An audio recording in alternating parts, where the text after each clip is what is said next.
Ernest Borgnine really hated him more than anyone else. Ernest Borgnine was born with the name Hermes Ephraim Borgino on January 24th, 1917 in Hamden, Connecticut. Ernest's parents came from Italy to America. His dad worked hard doing tough jobs while his mom had different jobs to help pay the bills, teaching young Ernest to work hard and never give up. His parents split up later, and Borgnine lived in Italy for parts of his childhood and traveled back and forth between the two countries. This experience helped him understand and care about people from all different backgrounds. Even though he didn't seem interested in acting when he was young, his life would change in a surprising way that would make him a Hollywood star. Before becoming an actor, Borgnine served with honor in the United States Navy, joining up in 1935. He served for 10 years, including fighting in World War II, where he worked as a gunner's mate on destroyer ships in both the Atlantic and Pacific Oceans. The discipline, friendship with fellow sailors, and sense of duty he learned during his time in the Navy stayed with him forever. Borgnine often said the Navy helped make him who he was, teaching him to be humble, work as a team, and show respect. These were qualities that shaped both his work life and personal life. Even after becoming famous, he proudly called himself a sailor first, then an actor. After leaving the Navy, Borgnine studied acting under Baruch Lumet at the Hartford Conservatory and later worked in theater. His strong build, big, toothy smile, and expressive face made him really stand out, though he didn't look like the typical movie star. Hollywood first gave him tough guy and bad guy roles, and Borgnine loved playing these parts. He made a big impression early on in movies like The Whistle at Eaton Falls in 1951, and From Here to Eternity in 1953, where he played the mean Sergeant Fatso Judson. His acting was scary and impossible to forget, making him one of the best character actors of his time. But Borgnine was way more than just a tough guy. In 1955, he gave the best performance of his whole career in Delbert Mann's movie Marty, playing a lonely, kind-hearted butcher from the Bronx looking for love and trying to feel good about himself. This role was totally different from the characters he played before, showing a deep emotional side that amazed audiences and critics. Borgnine's performance as Marty Poletti was deeply real, vulnerable, and honest. It was so good that he won the Academy Award for Best Actor, beating out legendary actors like James Dean and Frank Sinatra. Marty became a really important movie, and Borgnine's one remains one of the most celebrated and surprising moments in Oscar history. Throughout the 1960s and 1970s, Borgnine continued to do amazing work in movies and television. He appeared in major films, including The Dirty Dozen in 1967, The Wild Bunch in 1969, Emperor of the North in 1973, and The Poseidon Adventure in 1972, where his heroic role as a police officer really connected with audiences. He could easily switch between action movies, dramas, comedies, and westerns, always making his characters feel real. Directors valued him not just for his talent, but also for being professional and kind on set. Borgnine also became really successful on television, especially starring as Lieutenant Commander Quinn McHale in the popular show McHale's Navy from 1962 to 1966. This role showed off his funny side and warmth, making him loved by a whole new group of fans. Many years later, he became popular again as the voice of Mermaid Man on SpongeBob SquarePants, proving that people of all ages loved him, no matter what kind of show or movie he did. Even when he got older, Borgnine kept working, taking on new roles with excitement and thankfulness. Ernest Borgnine's personal life was just as eventful and complicated as the memorable characters he played on screen. It was filled with love, heartbreak, and finally lasting companionship. During his long life, Borgnine got married 5 times, with each relationship showing a different part of his emotional life and revealing the very human side of the tough, bigger-than-life actor. His first marriage was to Rhoda Keemans, who he was with during the early years of his adult life, before fame had completely changed his world. They had a daughter together, who made him proud and gave him responsibility during a time when Borgnine was still trying to figure out who he was and working hard to make it professionally. However, the stress of wanting success, changing situations, and the demands of his growing career became too much, and the marriage ended in separation in 1958. Closing the chapter on his first experience with family life. Soon after that, Borgnine got into a very public marriage with Mexican actress Katie Jurado, a woman who was strikingly beautiful and incredibly talented. Their marriage, which lasted from 1958 to 1963, got a lot of attention because both of them were famous people dealing with Hollywood's intense spotlight. Even though the marriage lasted for several years, cultural differences, strong personalities, and the constant demands of being stars eventually became too difficult to handle, and the relationship ended despite real affection between them. Probably the most famously short marriage of Borgnine's life was his third one to Broadway legend Ethel Merman. Lasting only 32 days, this marriage became one of Hollywood's most talked about mismatches. Two huge personalities with very different lifestyles and expectations.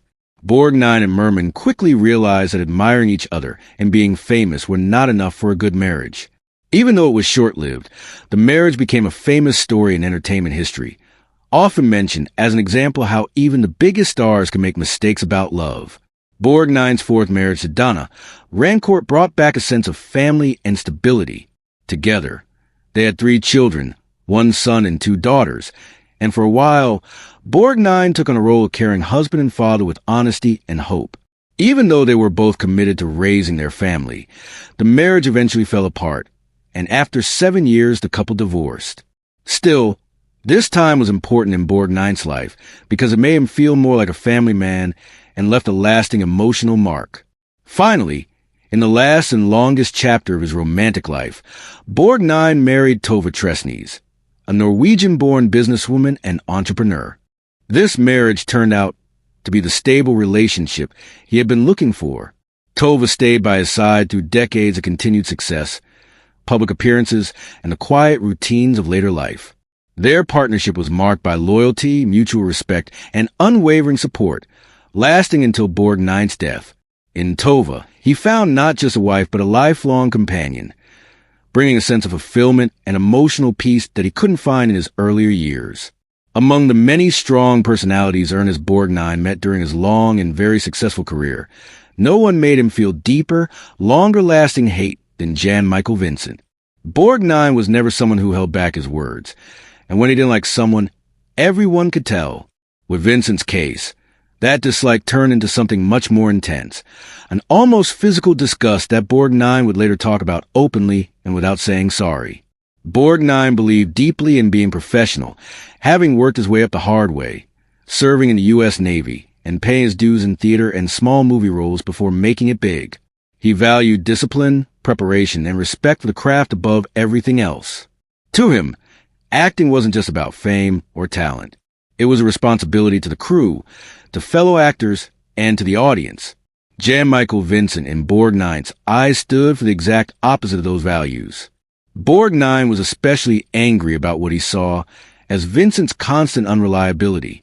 Vincent's struggles with drinking and drug abuse were well known in the industry, and Borgnine felt those problems repeatedly messed up production. He didn't view Vincent's behavior as tragic or misunderstood.